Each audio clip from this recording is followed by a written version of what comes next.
6G, and this is an informational presentation on sea level rise adaptation efforts in the San Diego area and also on beach replenishment. Carrie Bath, an environmental scientist from our statewide planning unit, will talk about adaptation planning in the San Diego area, and Dr. Leslie Ewing, our coastal engineer, and Dr. Joe Street, our geologist, will talk about the different types of sand replenishment strategies that are available. So take it away, Carrie. All right. Good afternoon, commissioners. I'm going to start us off by giving a short overview of sea level rise vulnerability in San Diego County. Commission staff geologist and engineer will then talk about beach sand replenishment as a sea level rise adaptation strategy. And then representatives from SANDAG will talk to you about their work on sand replenishment throughout the county. So taking a look at the county map, 10 cities occupy the county shoreline, along with the Port of San Diego, Camp Pendleton, and U.S. Navy facilities, and the Tijuana River National Estuarine Research Reserve. Regional sea level rise models like Cosmos 3.0 can give us a broad look at the county's potential vulnerability to sea level rise. For example, this map shows potential vulnerability with 3.3 and 6.6 feet of sea level rise plus a 100-year storm event. The storm flood extent is shown in blue and yellow, and erosion vulnerability is shown in pink here. Fortunately, a lot of work is being done throughout the county at various scales to analyze these vulnerabilities further and to begin to adapt. San Diego County is particularly vulnerable in terms of people and infrastructure exposed to sea level rise. Over 35,000 residents and 255 miles of roads in the county are potentially vulnerable to 6.6 feet of sea level rise. The county also contains a large amount of vulnerable wetlands. 8.9 square miles are vulnerable to permanent inundation with 6.6 feet of sea level rise. I'm now going to run through a quick snapshot of each coastal city along the county shoreline, moving north to south roughly. Oceanside completed a vulnerability assessment in September 2018, which found that the small craft harbor and various commercial, industrial, and historical buildings are vulnerable. It also found that the South Coast Highway, routes 78 and 76, the railroad, and the La Salina wastewater treatment plant are vulnerable to flooding during extreme river flood events, and with sea level rise, flooding is expected to increase and become more frequent, which could lead to major service disruptions. The city is currently working on a sea level rise adaptation plan and an LCP update. The city of Carlsbad released a study in December 2017. It found that 1.6 miles of transportation assets will be highly vulnerable as early as 2050, and most of Carlsbad State Beach could be lost with 6.6 feet of sea level rise. Carlsbad is also working on an LCP update that will include measures to address sea level rise. The Encinitas city shoreline is approximately 6 miles long and made up of narrow sand and cobbled beaches backed by bluffs. And on the left side, there is a picture of the King Tide event in December 2018. In both Encinitas and Solana Beach, many assets are vulnerable. These pictures from Solana Beach show how the dry beach could be lost with high water levels, which is expected to become a problem as beaches are caught between rising sea levels and fixed lines of development like seawalls. The commission approved a 50-year Army Corps of Engineers beach replenishment project for Solana Beach and Encinitas to help maintain beaches in this area. Del Mar has done extensive work on sea level rise, including a vulnerability assessment, adaptation plan, sediment management plan, and wetland habitat migration assessment. And an LCP amendment on sea level rise and coastal hazards has been submitted to the commission. The studies from this show that without action, the dry beach could be lost to erosion with about 2 feet of sea level rise, at which point coastal storms will threaten the seawall integrity along the city's North Beach district, and increased flooding will inundate that neighborhood more frequently and at greater depths. It also found that bluff erosion could threaten the railroad with 1 foot of sea level rise. The city of San Diego is currently conducting a vulnerability assessment for city-owned assets. Many beaches and homes in the city are already experiencing hazards, and both are expected to increase with sea level rise. La Jolla Shores is shown here during a king tide. Torrey Pines State Beach is also a highly visited area, and the parking lot already floods because it's located at sea level. And these two pictures were taken during the December 2018 king tide and really illustrate how coastal access here could be affected by sea level rise. Imperial Beach faces unique challenges from sea level rise as it's surrounded on three sides by water and has a relatively high population of lower to moderate income residents.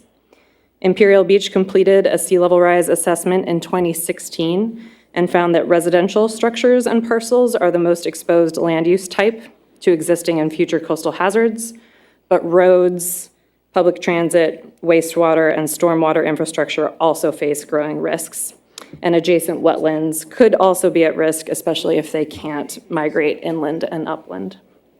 The city is currently working on an LCP update to address these vulnerabilities. A lot of the work I just mentioned has been supported by state agency grants, including the local governments shown on the map on this slide. The Coastal Commission is now in its 6th round of the LCP Local Assistance Grant Program, and we've awarded almost $6 million to 37 jurisdictions throughout the state. And the 6th round of funding will be awarded in the coming months. In addition to local government work, other agencies and entities throughout the county have been working on sea level rise vulnerability and adaptation. The Port of San Diego, for example, completed a vulnerability assessment in June 2019, which included both the Port District's jurisdiction and the San Diego International Airport. The port also is working on a port master plan update and has formally agreed to coordinate with the U.S. Navy to work on sea level rise. In addition to the Port of San Diego, other trustees of public tidelands have completed sea level rise vulnerability assessments to fulfill the requirements of Assembly Bill 691, including Oceanside and the City of San Diego. Caltrans is also completing climate change vulnerability assessments for each district in California. And in September of this year, the report for District 11, where we are now, was completed, and it will be used to guide future highway resiliency planning. The airport also completed a climate resilience plan in June 2019, and SANDAG is also doing extensive work, which you heard about this morning, and you'll hear more about in just a few minutes. San Diego County is also a leader in regional collaboration. The San Diego Regional Climate Collaborative has produced many resources and reports and facilitated coordination throughout the region. And the Resilient Coastlines Project was recently launched with support from a NOAA grant, and it brings together the San Diego Regional Climate Collaborative, the Climate Science Alliance, and the Tijuana River NER to work on regional resilience. So as you can see, a lot of work is going on throughout San Diego County to work on climate and sea level rise vulnerability and adaptation. Given the amount of work going on throughout the county, we may not have touched on everything in this presentation today. I'd also like to note that a lot of this information came from a 2016 commission staff project called the Statewide Vulnerability Synthesis, which provided a snapshot of the work being done in each coastal county, including San Diego. So if you're interested, you can download that from the Coastal Commission website. So that concludes our overview of sea level rise in San Diego County. As you heard throughout my presentation, one of the most common planning issues around sea level rise is the potential loss of beach area. Beaches trapped between fixed lines of development and rising seas are expected to narrow and eventually disappear. And one of the most common strategies to combat this issue is beach replenishment, where we add sand to the beach to build beach profiles up so that they can serve as a protective buffer between the ocean and development, while also maintaining beach area as a public access and recreational resource. However, there are some challenges and limitations associated with sand replenishment, so depending on the circumstances, it may not necessarily be an effective sea level rise adaptation strategy for the long term. I'll now turn the mic over to Dr. Joe Street, Commission Staff Geologist, and Dr. Leslie Ewing, our coastal engineer, who are going to dive into a more specific talk on these topics. Thanks. Thank you, Carrie, and good afternoon, Commissioners. My role today is to provide an introduction to California's beeps. Wrong direction. No? Oh, we need to queue up the next set of slides. That's the ticket. Anyways, I'm going to try to provide you with a bit of a beach 101 before Dr. Ewing covers the main topics of beach replenishment and sand retention. I'll apologize in advance. I know some of you have already tested out of this course, but review is always good, so you can bear with me. This is the outline again. So as Carrie said, part of the impetus for this briefing is the awareness that traditional hard armoring approaches for protecting the coast and coastal development are associated with negative consequences for beach resources. And this is only going to be exacerbated with sea level rise. And there's the hope that soft approaches like sand replenishment can protect development and help sustain the beaches. It's an appealing concept. It's an apparent win-win, but as Carrie alluded to, it's not always so simple on the ground. The main point I want to try to convey today is that beaches are dynamic features and utterly unlike armoring structures in that regard. Beaches are embedded in a set of shoreline processes involving the movement of sediment to, from, and along the coast. Changes in physical conditions, be it wave climate, sand supply, barriers to sand transport, are going to affect beaches over time. Sand replenishment and retention efforts are themselves interventions in the shoreline system, and their outcomes are going to turn on how well we understand the local context of beach change. I wish I had time to talk about all of the different geologic factors that shape the coastline, but suffice to say that California's position along an active plate boundary allows for a wide diversity of beach environments. Many people will first think of the wide, heavily used beaches of Santa Monica and Ocean Beach in San Francisco, which I showed before, when they first think of the California coast. But we all know that the narrower beaches backed by bluffs and pocket beaches protected by headlands are equally characteristic of our coast. I bring this up because different beach types are indicative of the geologic setting, the wave environment, and the natural availability of sand, which are all factors that are going to influence beach replenishment efforts as well. So what is a beach? It seems like a trivial question, but there is more to that lump of sand than meets the eye. A beach includes not just the areas above the waterline, but also intertidal and subtidal reaches. And the anatomy of the beach matters. For example, a wide, gradual beach with a broad subtidal reach is likely to be more protective of bluffs or development and more resistant to the effects of rising sea level than a narrow beach with deeper water and high wave exposure. The slope, width, volume, and sediment composition of a beach is mostly controlled by sediment availability and wave conditions. For example, the average grain size of beach sediment is a direct function of the amount of wave energy experienced at a site.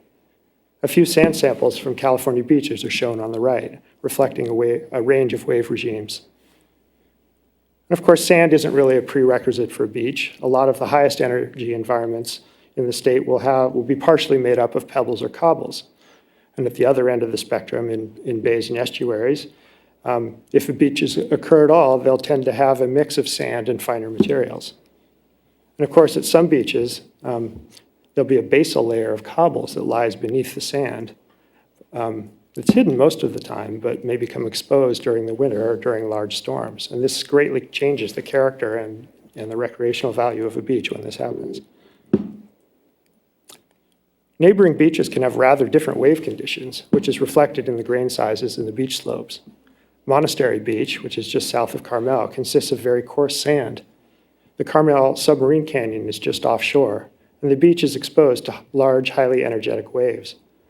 This is also indicated by the steep slope of the beach, and it's a popular diving beach, and apparently there's a sort of a site-specific move that divers have to use here because it's so steep. They get out of the water and kind of crawl up the beach like, the first fish that, ventured out of the ocean. So.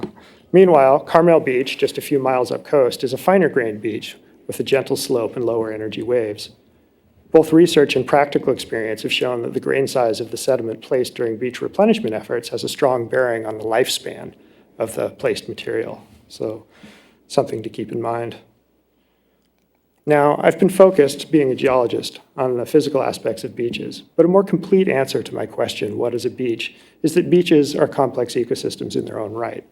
Both natural and human-caused changes to beaches, including beach replenishment, have major effects on beach ecosystems and the species that depend on them. At this point, I want to turn to the broader shoreline processes that support the existence of beaches and drive beach change over time. As shown in this figure, sand moves to, from, and along the coast within geographically limited segments or compartments known as littoral cells. Within each of these littoral cells, sand is delivered to the coast by a series of sources, including river discharge and bluff erosion, and is lost from the system to a variety of sand sinks. Between these endpoints, sand is transported on and offshore by waves, but also moves laterally, resulting in the redistribution of sand within the cell. Rivers and streams are the dominant source of sand to the coast. Several of the larger watersheds, including the Eel River in the North Coast and the Santa Clara River in Ventura County, can carry vast loads of sediment during storms, sometimes resulting in huge coastal sediment plumes that you can see from space. However, the construction of dams and diversion of natural river flows has drastically reduced the delivery of sand from coastal streams. In Southern California in particular, it's estimated that the riverine sand source has been cut in half since the 19th century. An important secondary sand source, and in some places where stream flow is scarce, the dominant source is from the erosion of bluffs by wave action. In more developed coastal areas, this sand source too has been reduced by the construction of seawalls and other protective devices that reduce natural shoreline erosion. Sand reaching the shoreline may be deposited on the beach or in adjacent offshore areas, or it can be transported laterally by longshore currents. These currents are caused by waves approaching the shoreline at an angle, usually from the northwest. This drives north to south littoral drift of sand in most cells in most seasons. However, northward littoral drift does occur in some locations and at certain times of the year in response to southerly waves. Natural headlands and other artificial structures like groins and harbors disrupt this littoral drift and cause sand deposition on the updrift side of the barrier.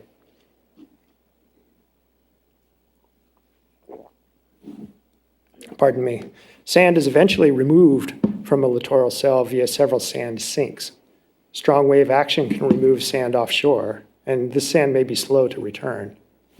In some locations, beach sand is also blown inland and deposited in dune fields, where it can remain for hundreds or thousands of years. Irreversible sand losses occur when sand moving along shore encounters one of the many submarine canyons that cut across the continental shelf. Here, sand literally drains from the coast into deep ocean alluvial fans. Oops, that didn't work. There we go. In a real sense, the beaches within a littoral cell are temporary repositories of sand. Like a bank account, beach sand is added or removed over time. With enough data, a rough sand budget can be drawn up for a beach or an entire littoral cell, and these budgets will account for the sand moving in and out of the system.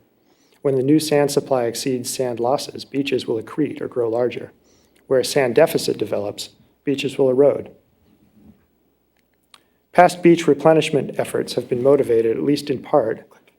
Oops. Having trouble using my left hand for the clicker. That's your right hand. Well, that's why I have to keep switching back. All right, where am I? Sand budgets. On our left is an absolutely illegible sand budget.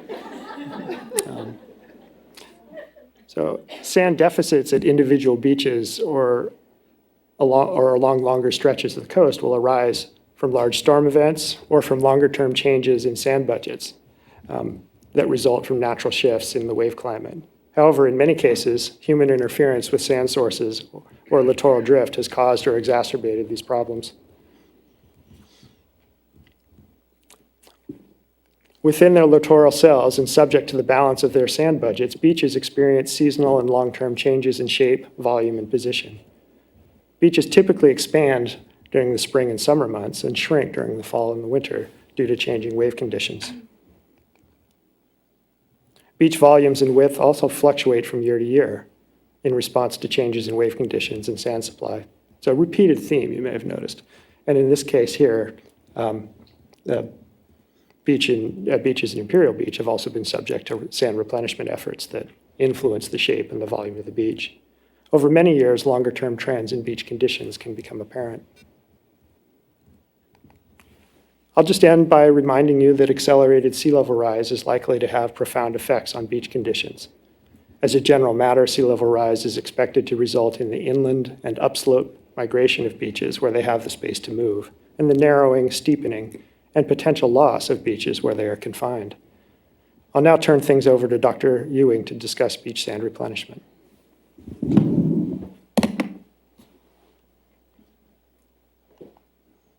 We have the same presentation just to follow on, please. Thank you. Unless I turned it off myself. Ah, there. And as Carrie and Joe have both discussed, we know that beaches are wonderful habitat, great recreational and access areas. They also do provide shore protection.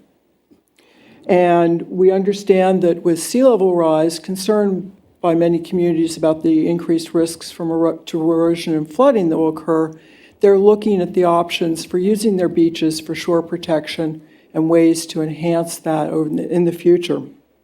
But I want to step back because I want to talk about different ways to address hazards.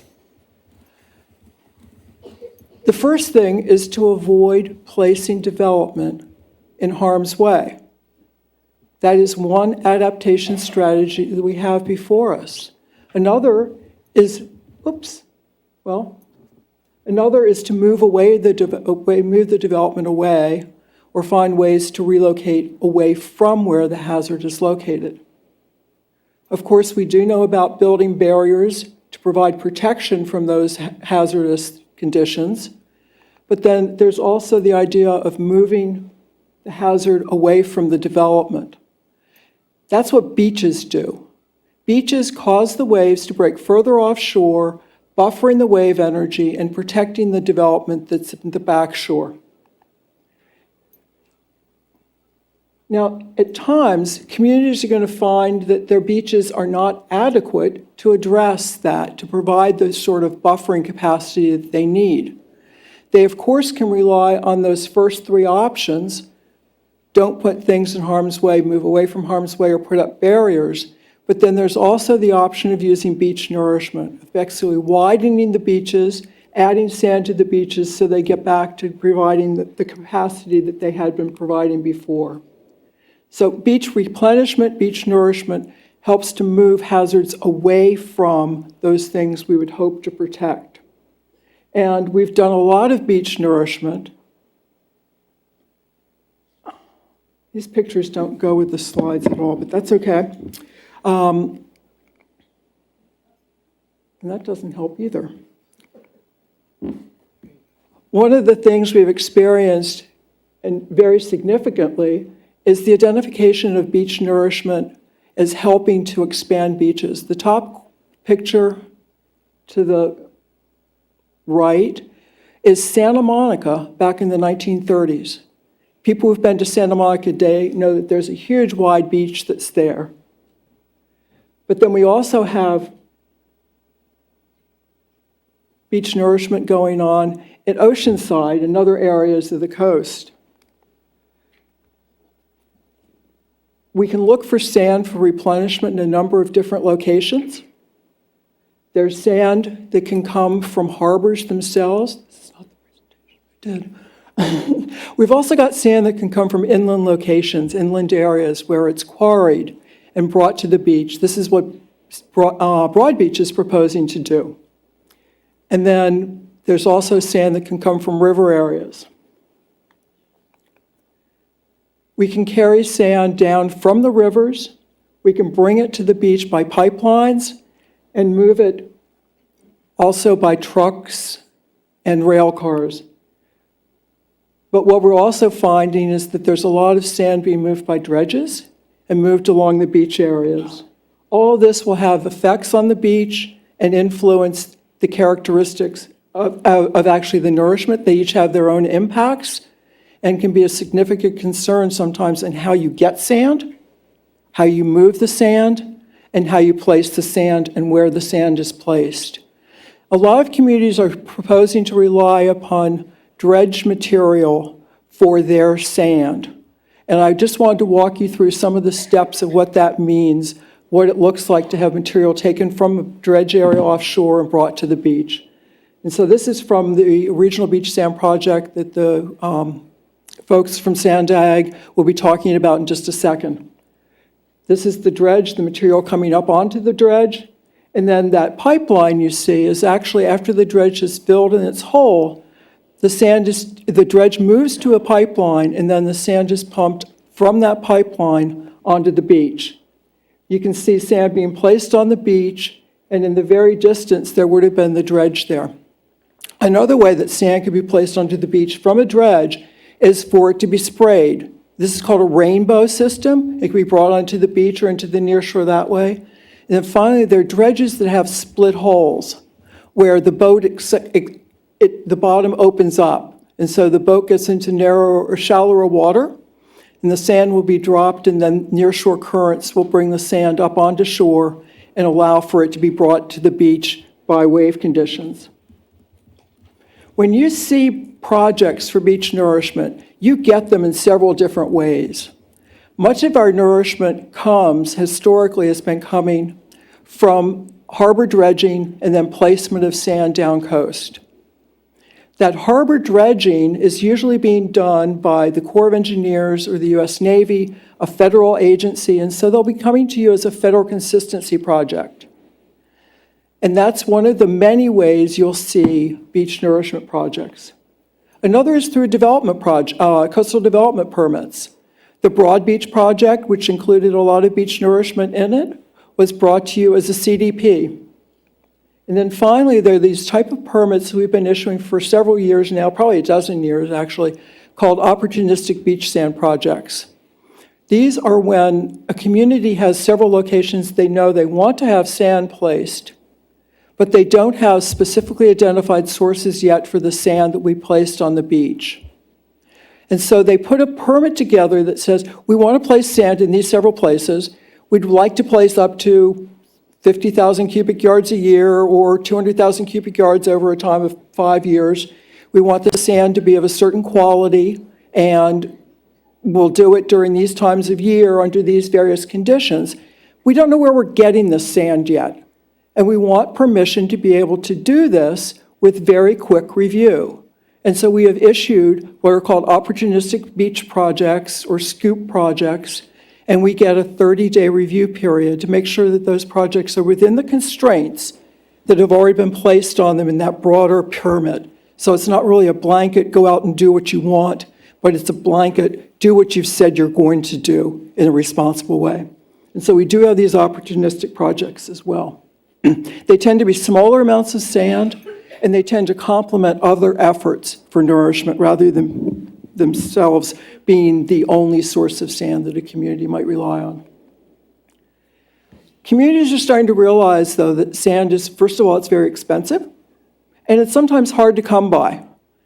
Some places are starting to run out of sand, like Florida is starting to find that they can't find offshore sand. And even if you can find offshore sand, it's expensive for us. In California, it's between $1 and $2 million simply to mobilize a dredge. So that just to get a dredge there, if you can find somebody who will buy that first cubic yard of sand for you at $1 to $2 million cubic dollars, then the rest of it's kind of affordable. But most of these projects are in the many millions of dollars because you have to be able to get enough sand to cover that first $1 to $2 million initial mobilization. So finding that this is starting to become a very expensive proposition, communities are honestly asking ways to retain the sand that they have or the sand that they are going to get through nourishment.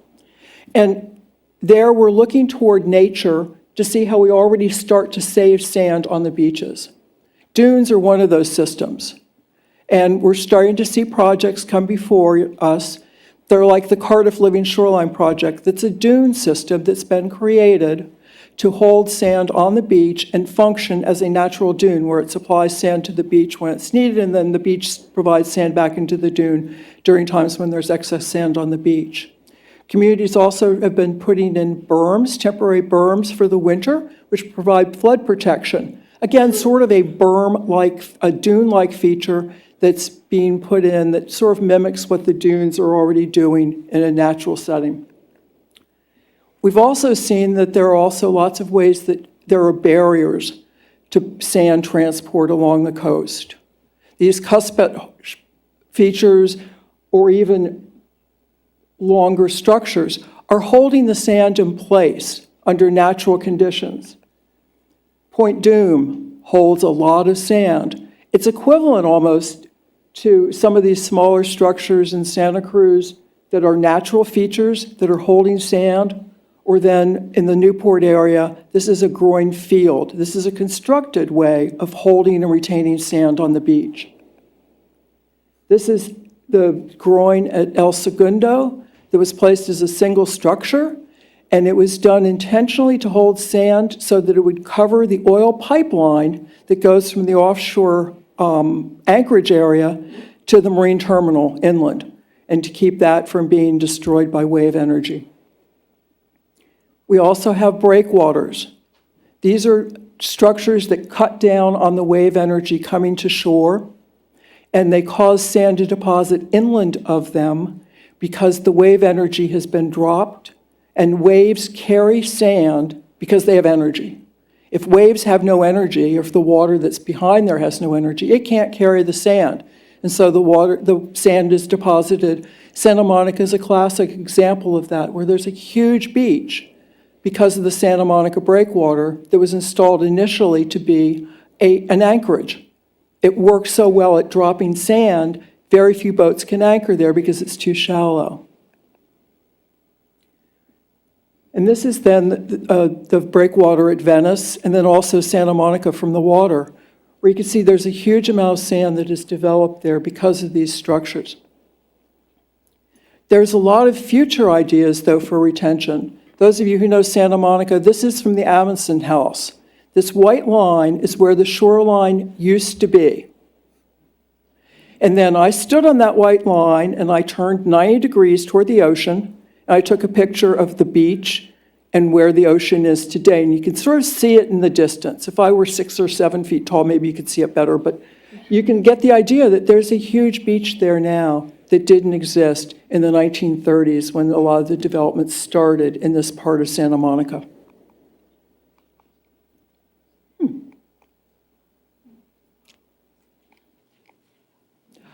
Now, this is one of the areas I've been very fascinated by. This is a beach in Italy. And all of these little lines are breakwaters. And then other of the little lines, the breakwaters are the ones that are running parallel to the shoreline, and then there are groins that are running perpendicular to the shoreline. All that color is people with beach umbrellas. And it is the idea of sand retention to the max. To me, this is sort of the extreme you can go to in the idea of sand retention. I understand that communities are going to want to look at ways to do sand retention. We might put this up as a poster child for sort of, this is maybe going too far, but perhaps not. But we do need to think about ways to do sand retention. One of the things that Santa Monica is doing is planting some of their dunes so that the sand will stay fixed and it will be starting to develop a topographic relief. There are good and bad points to sand retention structures. I'm not going to go into the engineering requirements and the engineering constraints that they have, but I do want to point out that they do have a lifetime. There's a time which they may have to come out. This is a groin from Santa Barbara that has clearly been there past its time. There are problems with thinking about we're just going to hold all the sand that we have. Beaches are going to be a great asset for communities going forward. Beach nourishment is going to be a great way to enhance our beaches, and beach retention structures are also going to be tools that help with that. But I think we have to be cognizant of the fact that there's a limit to the amount of sand we're going to have available. As I mentioned, Florida is starting to run out of sand. We have to think about what happens next and how we're going to gracefully and in kindness to our coast not leave it with a lot of structures that are not going to be effective in the future. And so that's the other part of beach nourishment and sand retention that has to be considered. It's not that it's a problem with beach retention and sand nourishment per se, but that these have to be thought of within the larger context of the time period over which they're going to be effective. So with that, I will like to invite up our next speakers. It's wonderful that we've had Sarah Pierce and Greg Herron able to come with Sandag and Coastal Frontiers. We're in their backyard, and they're going to tell us about some of the projects in San Diego that have been going on dealing with sand projects. Thank you.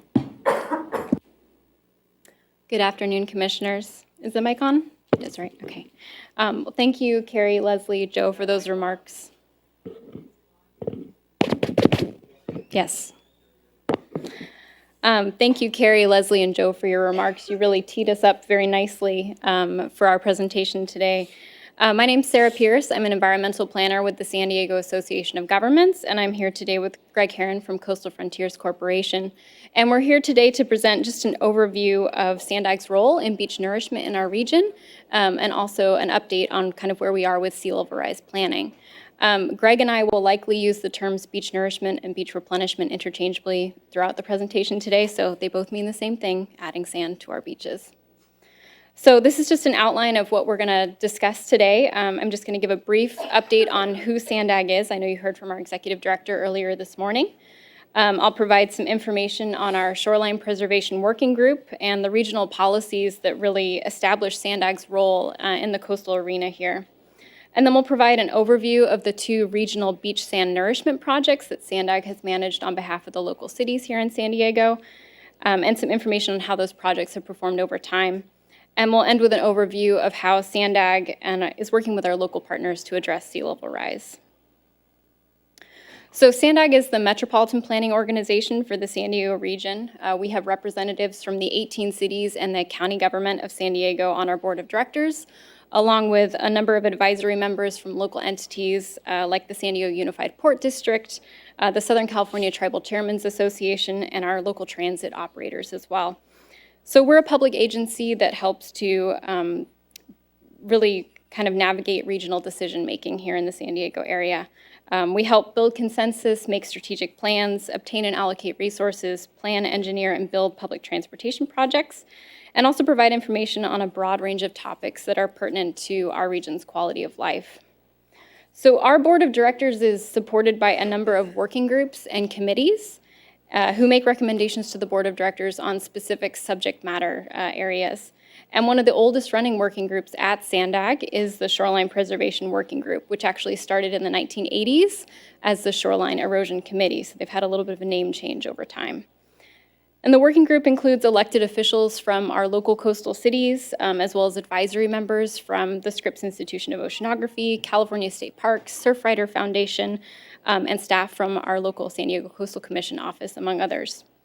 And the working group's guiding principles include committing to a unified approach for local decisions on sand replenishment and the management of sediment resources, promoting opportunities for beach sand replenishment and other sea level rise adaptation strategies, and of course, regional cooperation and coordination.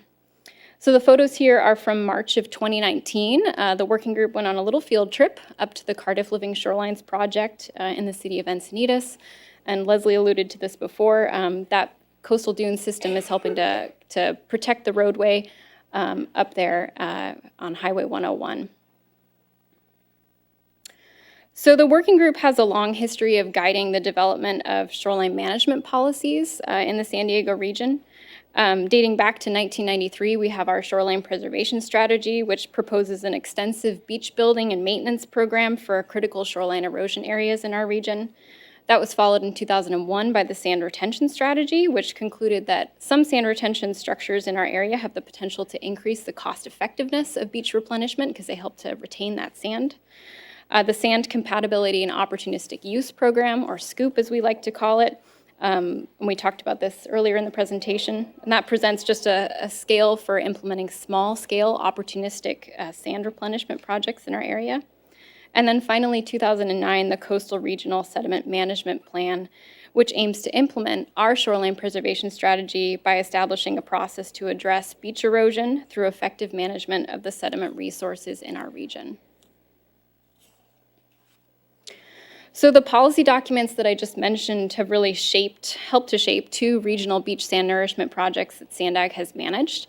The first project was completed in 2001. About 2.1 million cubic yards of sand were placed on our region's beaches, 12 beaches from Oceanside in the north to Imperial Beach in the south part of our county.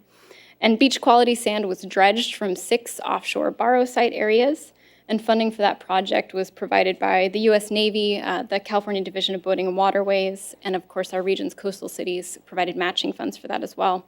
So this is a picture from Imperial Beach, 2001, prior to any beach nourishment happening. You can see a fairly eroded beach there, the cobble exposed. Leslie showed some pictures of nourishment happening, and this is just another version of that. You can see the dredge off in the distance in the water there, the pipes bringing that sand onto the beach, and then the heavy earth-moving equipment that really helped to shape and sculpt what that beach is going to look like. And then this is actually a shot from a very similar spot after the beach nourishment project, so you can see a much wider beach there in Imperial Beach. And then the second project that SANDAG managed was completed in 2012, and this was a slightly smaller scale project. About 1.5 million cubic yards of sand were placed on 8 beaches in our region. Again, the northernmost beach in Oceanside, the southernmost beach in Imperial Beach. Sand was dredged from 3 offshore areas, and funding for that project was again provided by the California Division of Boating and Waterways and matching funds from our region's coastal cities. This is a before and after shot from the Bataguitos receiver site in the city of Carlsbad, and particularly on the south end of both of those pictures, you can see the difference in how wide that beach became after that nourishment project.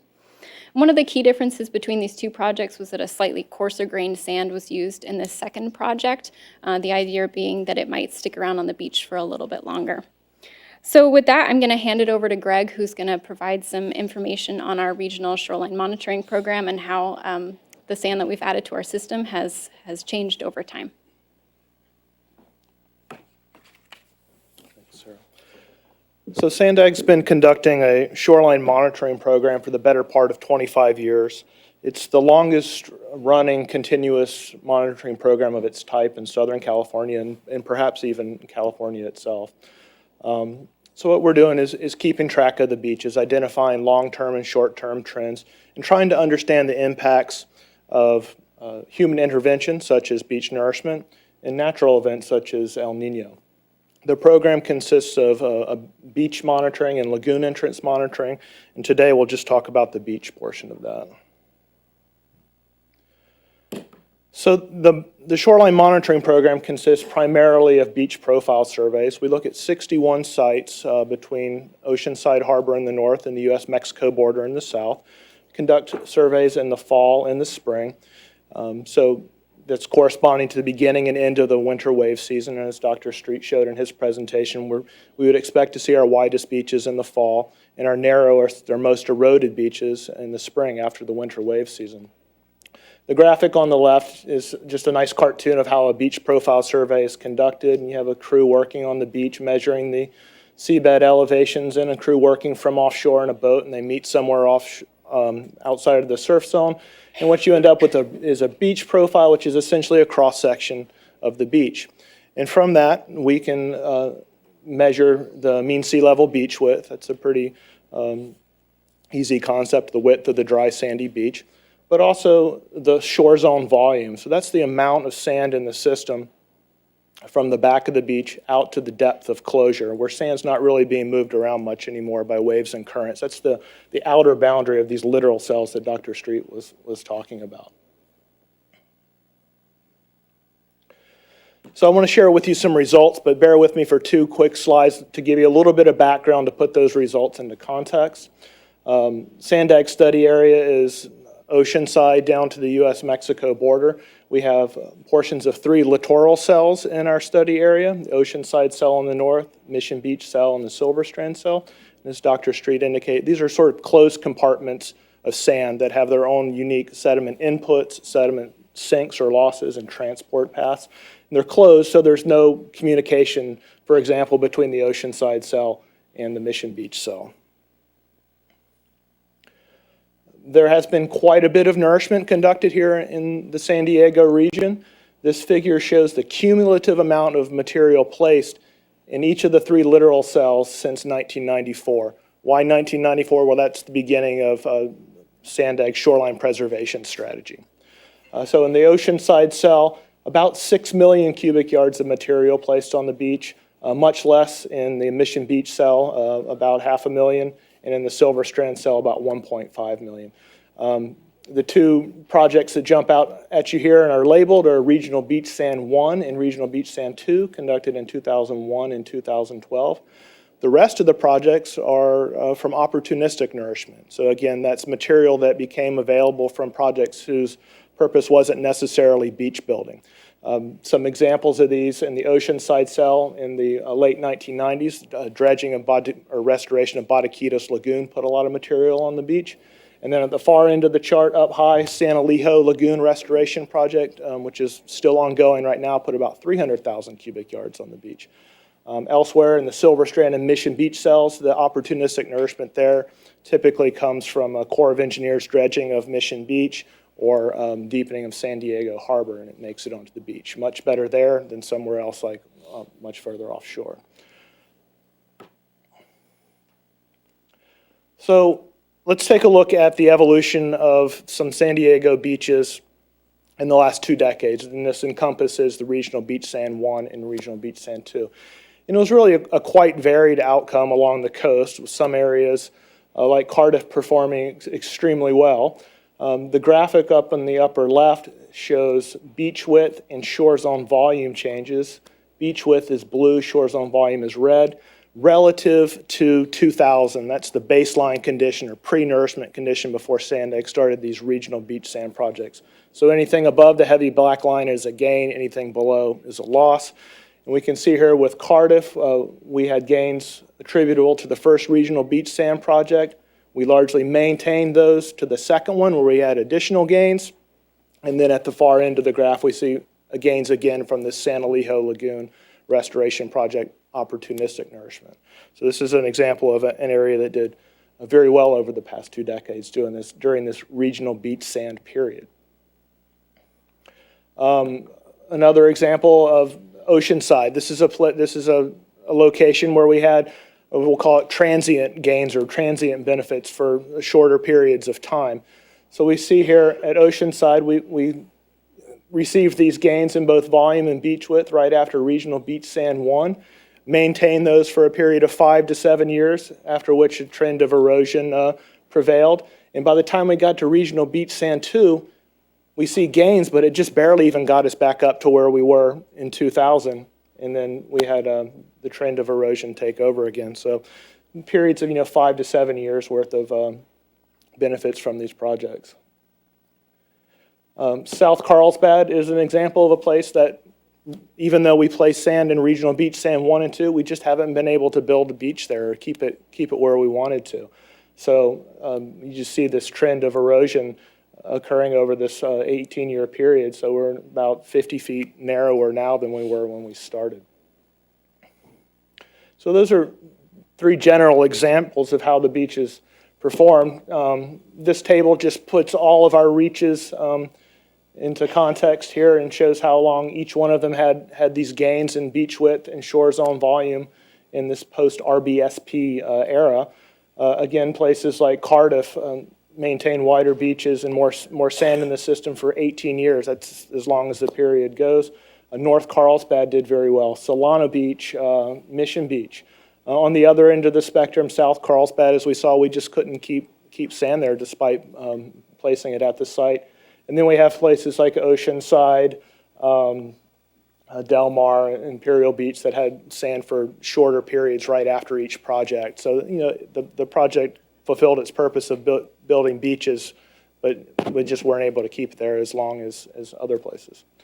With that, let me hand it back over to Sarah, who's going to finish up and talking about sea level rise adaptation in the region.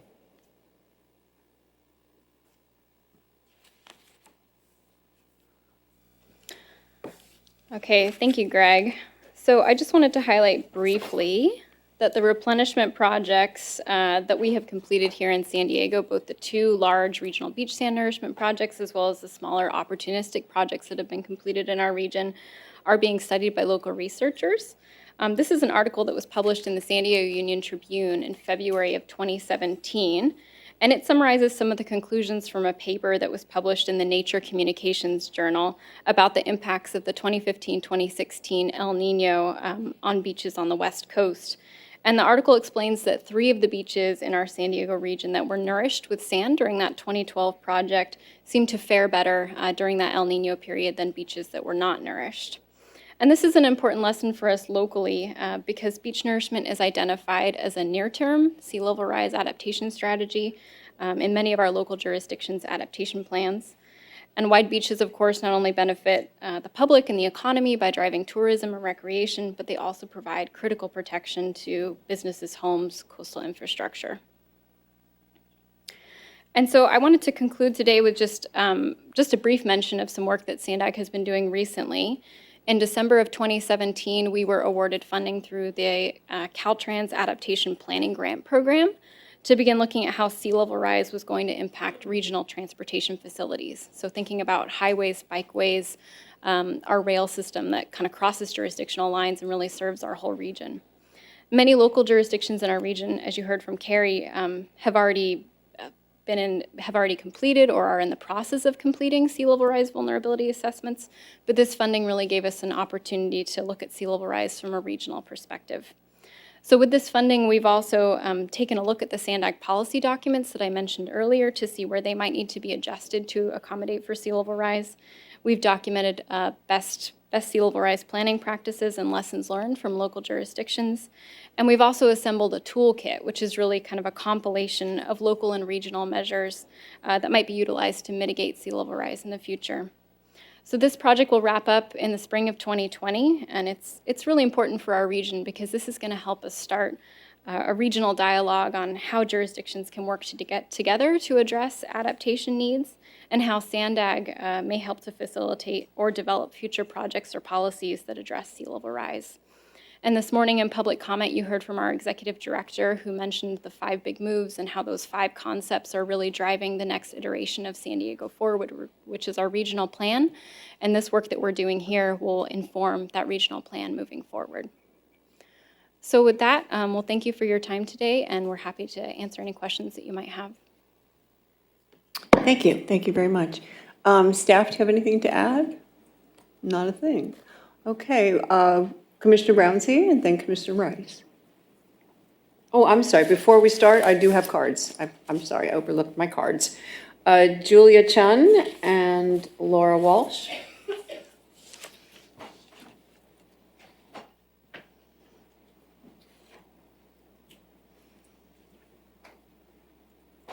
Thank you. I should have a slideshow coming up shortly. Okay. And how much time do you need? This is for Laura Walsh. Okay. Just 2 minutes. 2 Minutes, please. 2? Would you? Yeah. Okay. 3's fine. Grace. While that's coming up, Laura Walsh with Surf Rider Foundation San Diego County. We just want to thank you guys for including this item in the agenda. It's a really great way of characterizing the adaptation needs and activities going on in our region, so thank you for that.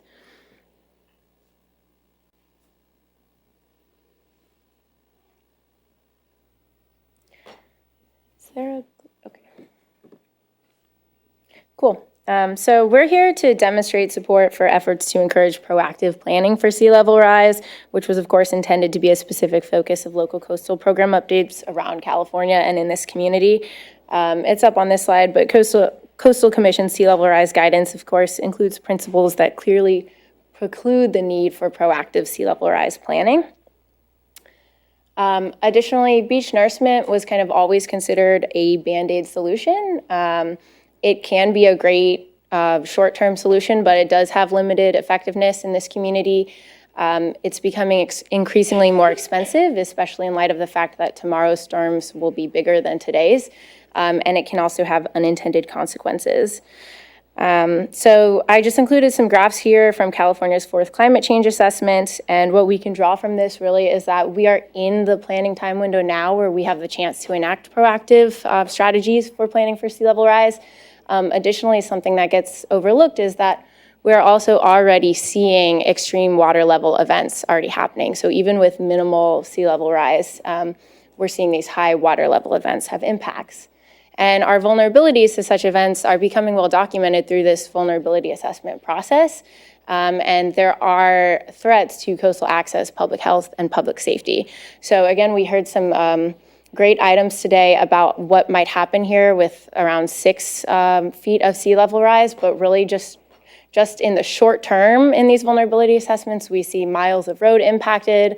There's 2 miles of road in Carlsbad. In Imperial Beach, where we have a lot of water quality issues already, there's 5 pump stations that are vulnerable to flooding. And in Oceanside, lifeguard headquarters are vulnerable to wave run-up. And so just as these vulnerabilities become more revealed, we're going to see more of a call for beach nourishment projects. We can already see there's a trend for more expensive projects. North County is planning a 50-year beach nourishment project. And also, as has been discussed, there's been a lot of opportunistic projects. And so we just wanted to remind the commission today that there's been so much work done to talk about, the suite of adaptation strategies that are available to proactively address sea level rise. And putting all our eggs in one basket of protection when this is what our coast looks like with so many assets near the coast, is really not the most proactive solution. Thank you. Thank you. Does Julia Chun want to speak? There you are.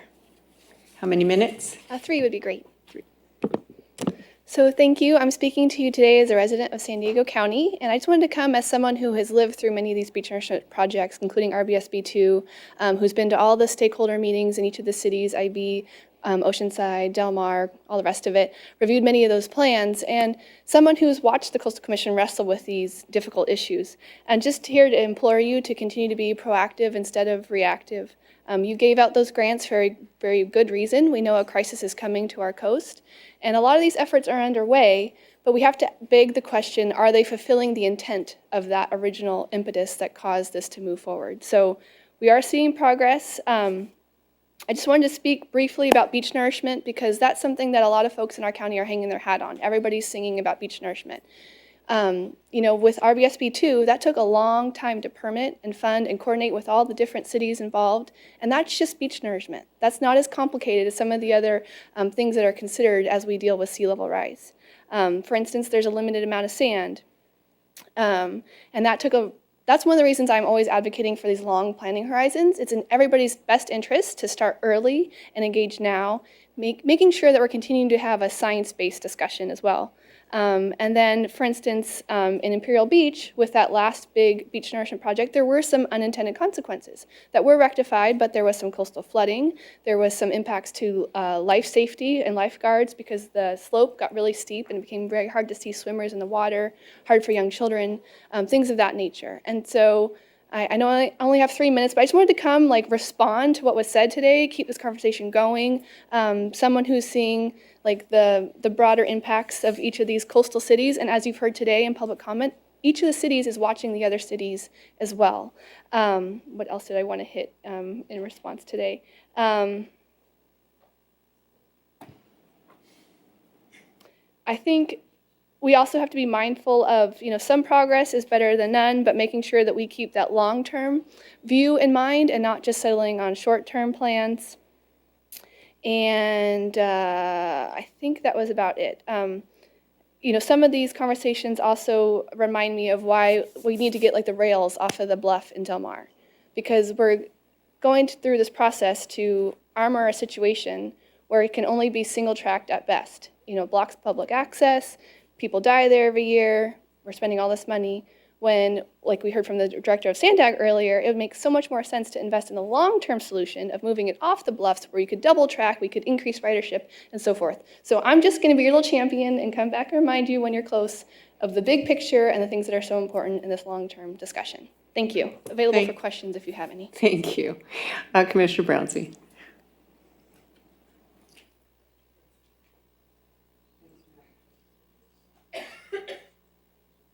Yes, thank you, Madam Chair.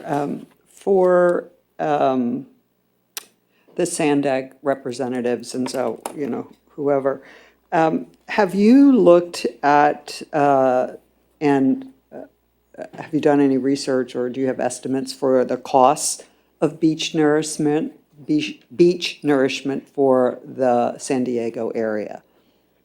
I mean, it would probably depend on the size of the project. As was just shown in the last slide from Surfrider, about $17.5 million for that first project that was completed, around $25 million for the second project that was completed. Of course, numbers have changed over time, and so I would imagine to do something similar these days would be a little bit more expensive than that. Okay, so that's a no, that you don't have the estimates for the region? It would, yeah, we don't have an estimate for the region because we don't have a project that we're working toward at the moment where we could cost that. But have you ever thought about just doing some research and just collecting that data? Because I think that would be helpful to get a sense of what communities have spent up to this point and then looking ahead in terms of estimates. Does that make sense to you? Yeah, it does make sense. There was a cost study that was done for the second regional beach sand project where 4 different options were looked at and they were cost out. I mean, everything from permitting to design to monitoring and construction. And so we do have those, numbers that we can look at and we can maybe think about adjusting those for inflation over time to get some thoughts on if there were another project, what it might cost. Yeah, I appreciate that. And the reason that I'm asking, and I'm going to ask a couple more questions, is that I think that one of the very critical issues is that we start to really come to grips with some of the costs, or as many of the costs as we can with respect to sea level rise, what that's going to mean for individual communities like Del Mar or Oceanside or Carlsbad. And then what's that going to mean as a region? Because it will be with that data, then I think that will assist some of the additional evaluations in terms of adaptation strategies, which is, do we want to go this route because it's going to cost X number of hundreds of millions of dollars or billions, or do we want to look at a longer term strategy? So I just raised that issue. And then, and perhaps you have an opinion on this, I would be interested in, if not, if staff also could venture here. One of the things that I think of is that the increase, obviously beach nourishment costs are going to increase. And so what does that mean for higher income communities versus lower income communities, given the increased costs and the scarcity of sand? How is that going to be apportioned? Yeah, it's a really interesting topic, and as we start looking at our different beachfront communities, we know that there's different resources in every different area, but everyone's grappling with the same problem. I'll make a note and I'll let staff chime in as well. One of the key sources of funding for these projects has been grant funding through the California Division of Boating and Waterways. They provide an 85% grant fund, and then 15% is local match. And so when we think about having that as an opportunity, plus having all of these cities band together to share the cost of a dredge, which was mentioned earlier is quite expensive, that starts helping us grapple with some of those large numbers, and maybe making it more affordable for some areas where it's a hard number to tackle, but those thinking about it that way kind of helps us grapple with that. Well, yes and no, which is yes, if everybody bands together, right, and forms a collaborative and has a region-wide approach to it. However, we also know that it could be possible that individual communities would vie for that resource, and so those who could afford to either make that match or raise that match may have a better shot at that resource.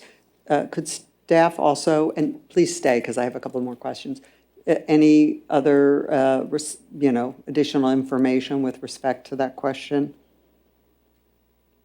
Okay, I've got some structural questions that I can ask in a second. Okay, then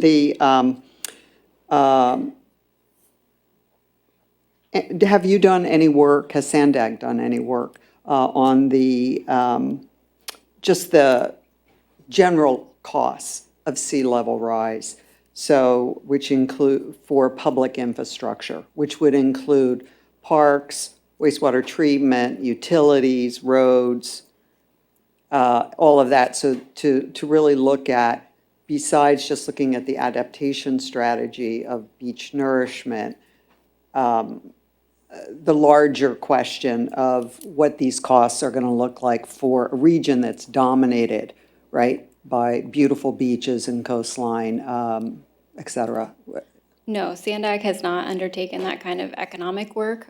There has been some regional economic studies done on sea level rise and impacts to jobs in our region, which are really interesting, but not on the actual cost of, damages to infrastructure, homes, businesses, things like that. Do you think that's something that they will be looking at soon? I do not know, to my knowledge, not at this time. Okay, all right.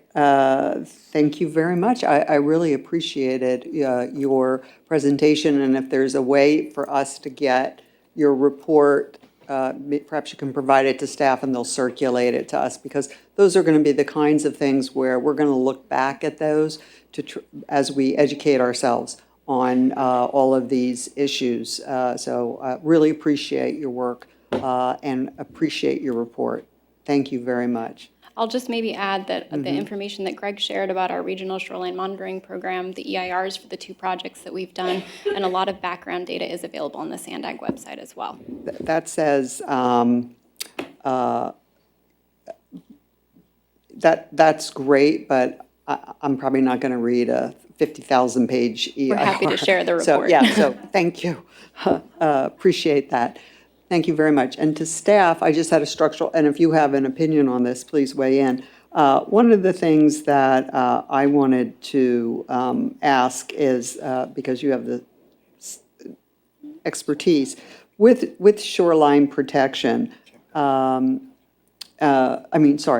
beach nourishment, if there's communities that have shoreline protection, so they've got seawalls and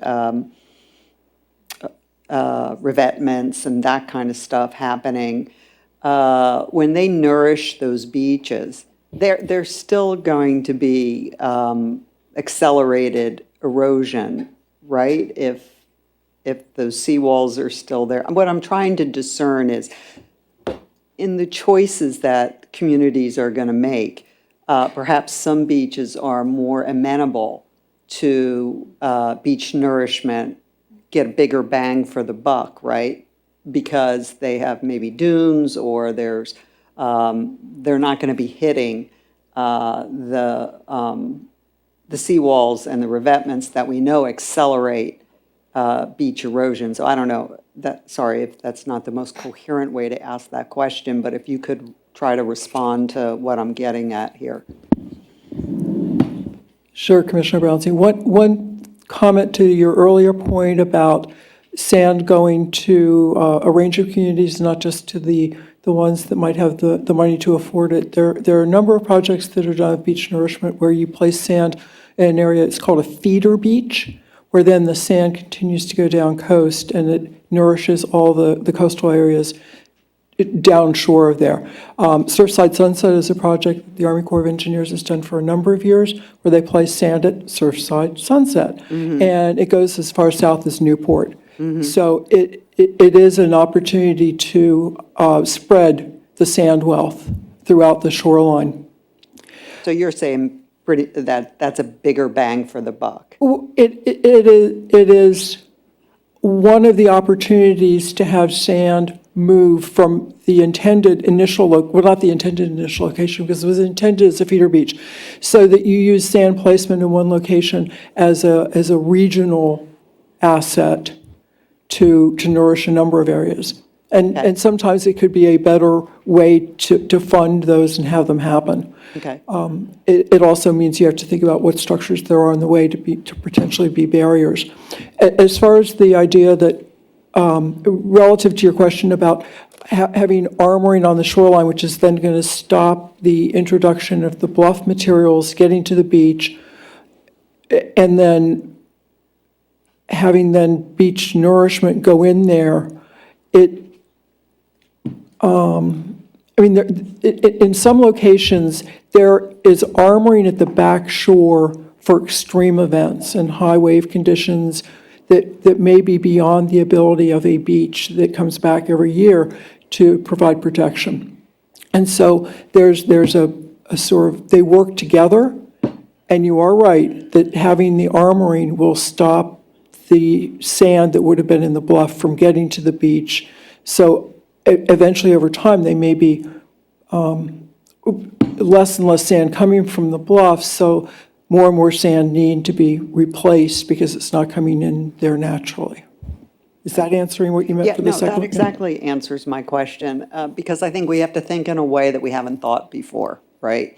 We have to ask these kinds of questions because while sand may be plentiful or available in amounts that are able to sort of keep up with the places where we really feel like those beaches need to be nourished, that's not always going to be the case because of sea level rise, increased storms, et cetera.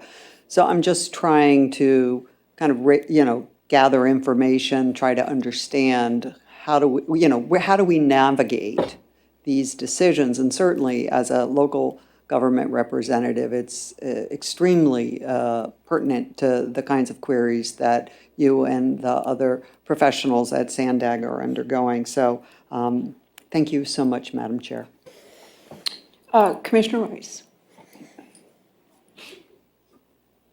Yes, thank you. Really fascinating presentations from start to finish.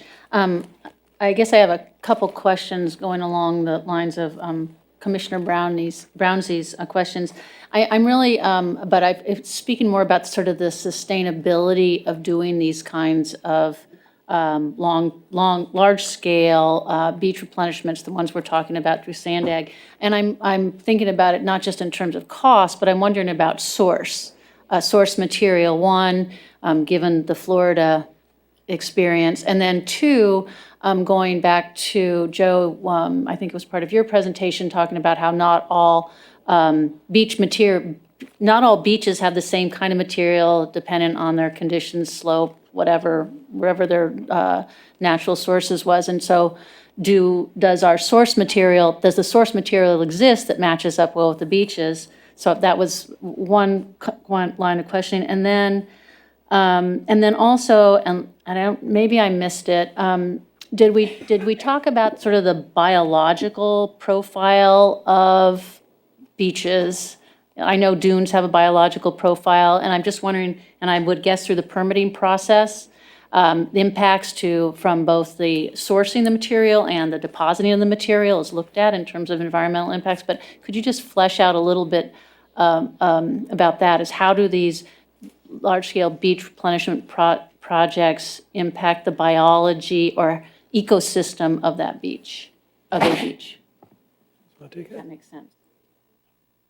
I guess I'll jump in and just maybe say a couple words on the sources of sand. As part of doing these large-scale beach sand projects, we have done offshore sand investigations in the past, which have concluded that right now we're doing okay with our sand supply. We should be able to do more of these projects in the future. However, those studies will continue to need to be updated if this is going to move forward. And so that is something that we've been thinking about as we look to the future, and a lot of the local jurisdictions are thinking about beach sand replenishment. In terms of the biological impacts, there have been environmental impact reports done on both of these projects in the past. And I wasn't here for either of them, so I can't speak to the exact mitigation, but I do know that any impacts were, mitigated to the extent that they could be. And I think a kind of interesting perspective, and I'll point to the Cardiff Living Shorelines project as an example here, is that as we've been restoring our beaches and restoring that dune habitat, there's monitoring that goes along with that. And in the Cardiff area, they're starting to see a lot of species return that haven't been there for a while. And so it's interesting to watch that over time. And I don't know if staff wants to add anything else to that. Yeah, and if I could just jump in on that, and I gather actually each of these different situations, you've had mixed results. Some of you've had better results than others. So whether it's the, seeing species come back or maybe a beach not last as long as you would like, seems like there's no apples to apples necessarily. Yeah, I mean, all of these areas are very different. And I will just say that for the sand ag projects, there have been, monitoring programs that have been put in place to make sure that, during construction, we're being as environmentally sensitive as we can. And then post-construction, if there's any monitoring that's needed, that is completed. And then just back to the source material, you said you've done the, what did you call it, offshore? Yeah, offshore sand investigation. So that's sort of like oil reserves concept, and as time goes on, the engineering evolves, so your reserves, you find new reserves. You're exactly I'm right. not saying that that's a good thing, but anyway, go ahead.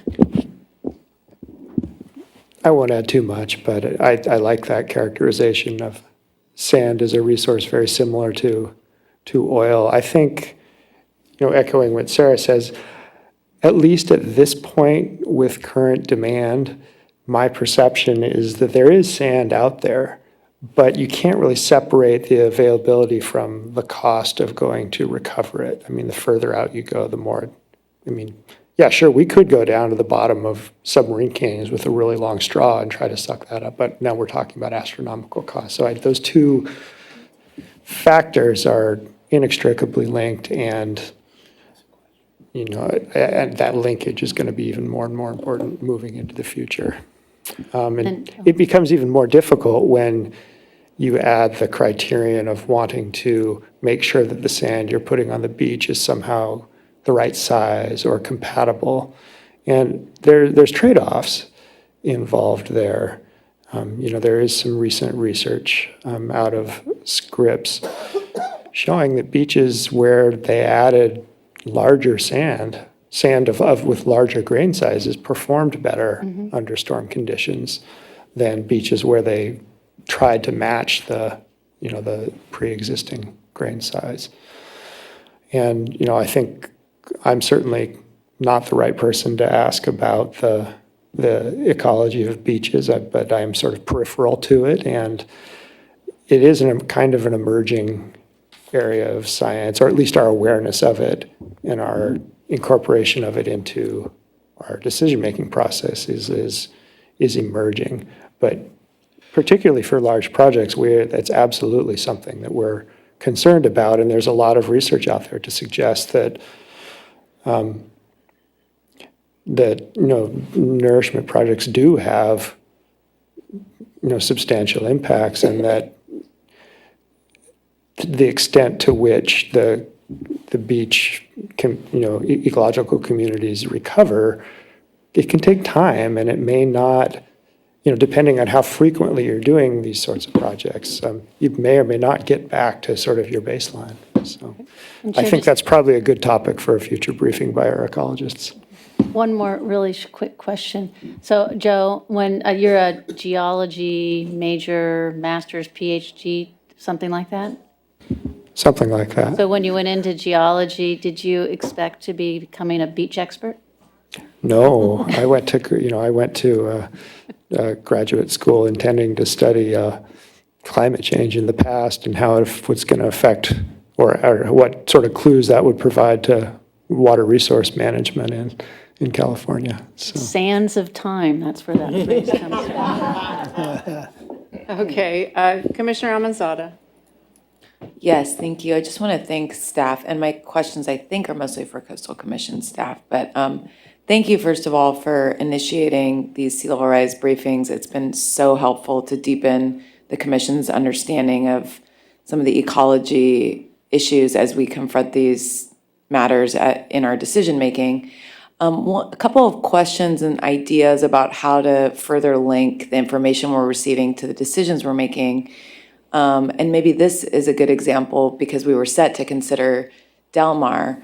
Might we consider sort of an interpretation of some of these practices in light of our sea level rise adaptation principles and our guidance? And I know that Leslie showed a slide about sort of what we endeavored to do with respect to coastal hazards.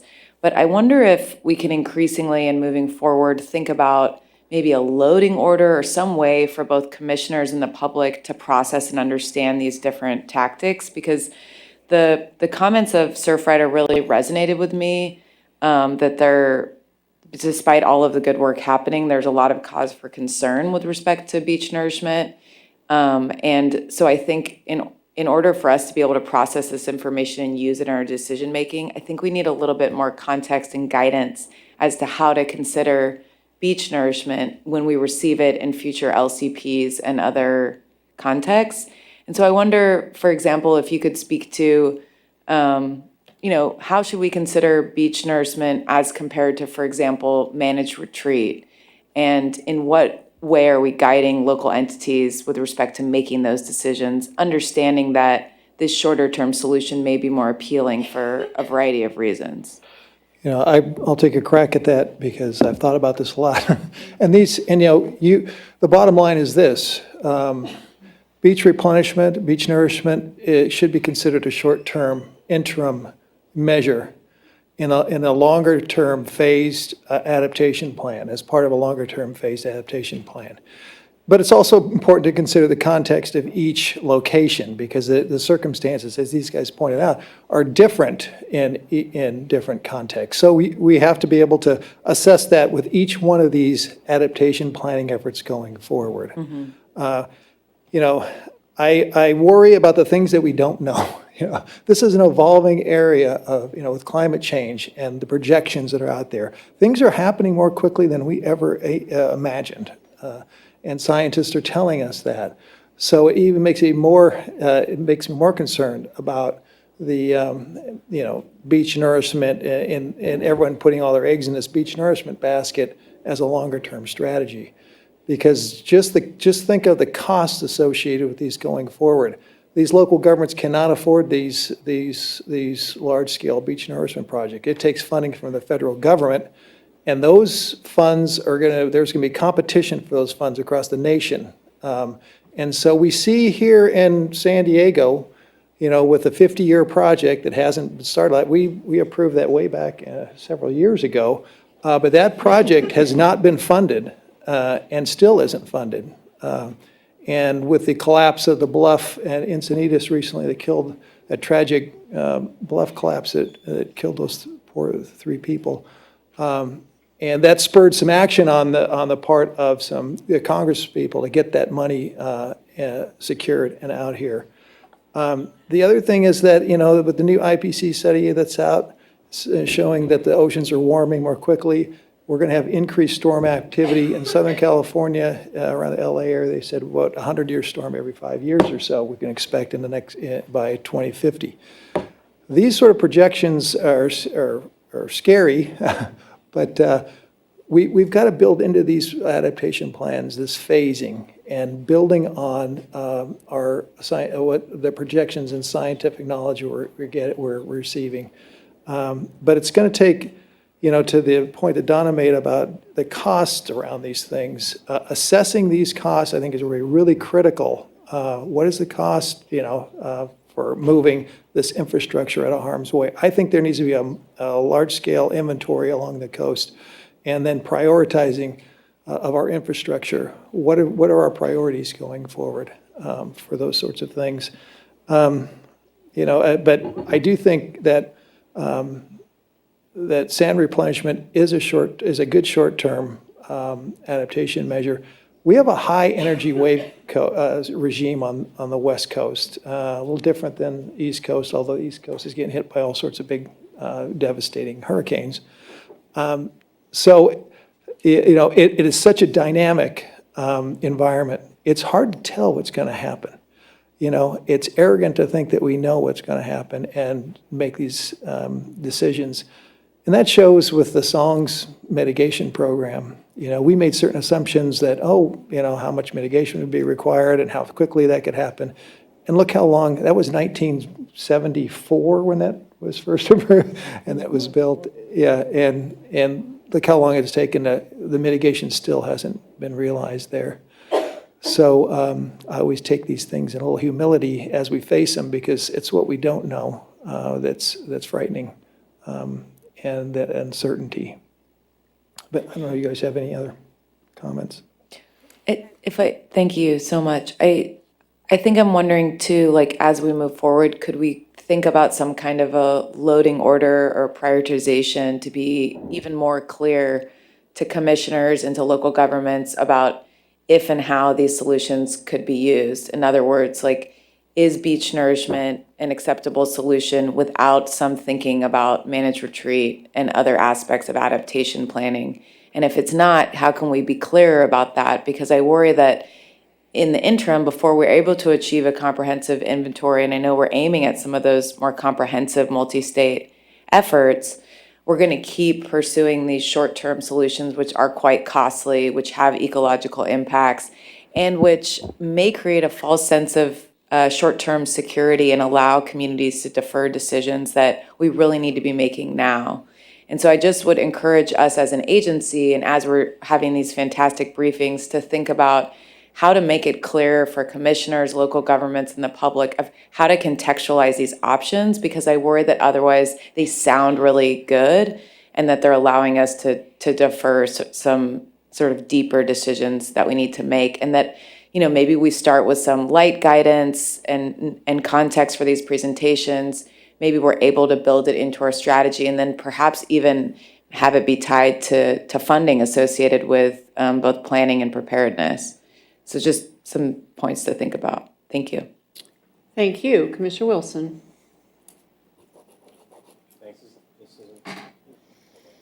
This button here. There we go. This isn't so much of a question as just sort of an observation, which is the costs you keep talking about, which are great, and the options you're talking about in terms of the technology and or the methodology. Generally speaking, the cost changes are mostly related to the energy consumption of moving masses amounts of materials. And with that energy consumption comes carbon footprint. And so I just want to make sure that that is part of our discussion and our analysis moving forward. And I know that, you know, California CEQA is, asking for that more and more, but I just want to put that in there, because so much often what we're doing is, in a lot of these systems, and not necessarily this particular one, but when we're talking about saving highways and things like that, it's like these systems are the systems that are causing the problem to begin with, and there's some fundamental shifts we're going to be making as a society if things are moving as fast as we think they're going to be moving, and trying to be prepared for that. So I just wanted to make sure that our carbon footprint of this particular technology or effort is accounted for. That's all. Commissioner Hart. Thank you. I will ask this in a general way to all the presenters, because I can't recall who spoke about this, but in the presentation, there was examples of successful beach nourishment, unsuccessful beach nourishment. I understand Torrey Pines got that. Was Del Mar, my understanding is Del Mar was an example of beach nourishment that did not succeed, or maybe I missed something there. So I would just like to return to that for a minute. Whoever presented on that, please. Thank you. Sure. One thing that we didn't talk about, and it goes back to Dr. Ewing's concept of a feeder beach.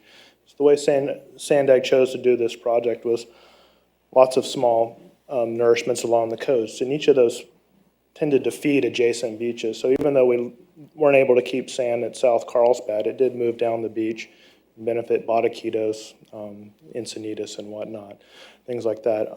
Del Mar, even though they didn't participate in the last regional beach sand project, we saw material from Solana Beach making it into Del Mar as well. So when you look at it in a much broader concept, it's not just where the sand was placed, but where it's going and how it's benefiting the rest of the coast.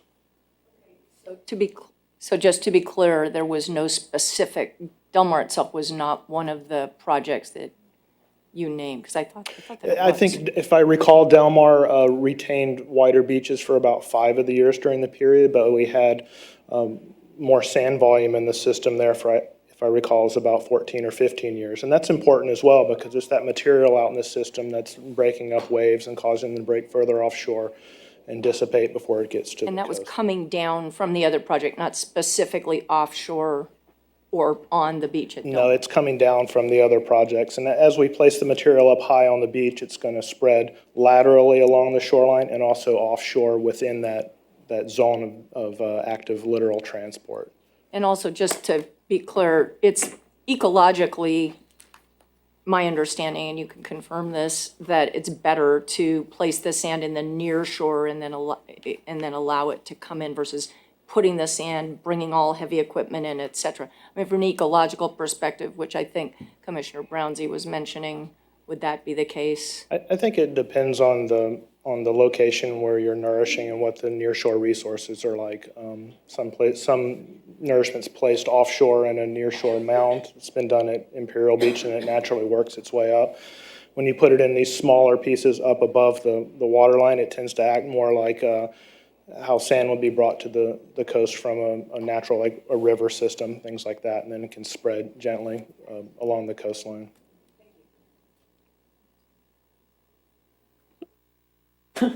Okay. Well, that was really very, more? Oh, hi, Commissioner Escalante, I'm so sorry. I feel left out of this discussion. So, I want to I appreciate everything that the commissioners have said. I especially, what you've said about equity, I think that's very important. The burden to taxpayers and the priorities, I totally agree with Commissioner Amanzada on sort of us moving towards this framework to help us identify where we should be prioritizing. And from my perspective, this our geoengineers, this geoengineering way of trying to get ourselves out of, these climate problems. We're kind of working off of this short-term, mindedness, and this is how we got to this problem in the first place. So I'm concerned about sort of the consequences, not just sort of to the environment itself, but also to, this further delaying the kind of action that society or communities need to take on this. And I think this could be a gamble if we sort of only focus on the short-term fixes. One question about the unknowns, and this is just kind of stemming from a conversation I had a long time ago with a PhD from UCLA. They were studying currents and how, the chemistry of the oceans affects currents. And you've been talking a lot about sort of currents actually play a lot into kind of how the sand replenishment and sand in general functions around the coast. Are there considerations in terms of what's coming in change of ocean acidification and further pollution of our oceans, of how any of that can impact the currents, and therefore how that would impact the sand conditions along the coast?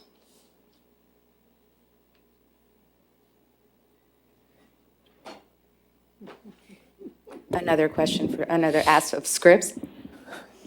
And I know from the USGS and Dr. Barnard's research, he was indicating that you'll see more tropical-related storms coming up the coast that could have major impacts on our shoreline. So that's a different sort of storm scenario than we've seen in the past, where these hurricanes don't curve off out into the towards Hawaii, but come up and actually affect Southern California. And that could be a big issue here in San Diego. One of the things the scientists at Scripps are thinking might happen is that the orientation of our storms and our wave energy is going to shift slightly, so it comes a little bit more from the south, which means that areas that are now sheltered from some major storms will not be sheltered as well in the future.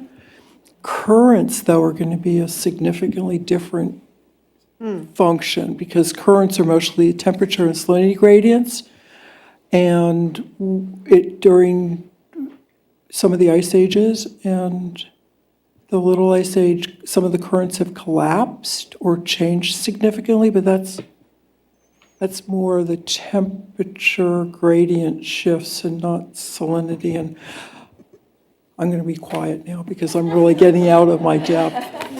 Do you want to go?